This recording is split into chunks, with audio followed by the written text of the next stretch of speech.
हा प्रश्न इलेक्ट्रोस्टॅटिक्स या चॅप्टरवर सीईटी 2025 ला आलाय बघा.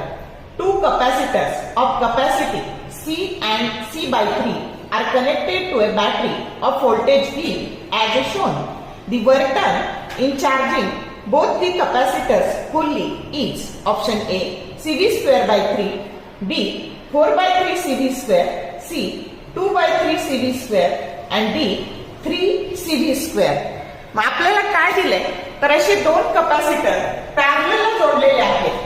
यात एकाची व्हॅल्यू C आहे, दुसऱ्याची व्हॅल्यू C/3 आहे. त्याच्या अक्रॉस बॅटरी जोडली जिचा पोटेन्शियल डिफरन्स V आहे आणि हे कॅपॅसिटर चार्ज करताना तुम्हाला वर्क डन काढायचंय.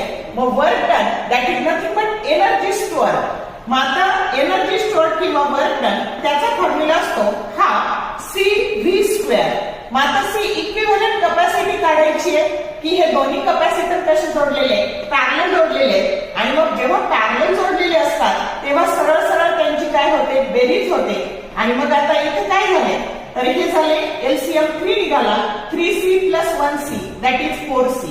मग आता किंमत टाकून घेऊ आपण याच्यात. याला म्हणून इक्वेशन नंबर 1, याला म्हणून equation number 2. Keeping equation 2 in equation 1, we will get the work done. W that is equal to. आता हे हाफ C ची किंमत काय टाकायची तर 4C/3 टाकायची into V². मग आता काय झाले हे तर W that is equal to 2C/3 आणि into V² म्हणजे 2/3 CV². समजलं कसं सोडवलं ते. हे झालं वर्क डन. जर शॉर्ट व्हिडिओ आवडले लाईक करा, शेअर करा, कमेंट करा.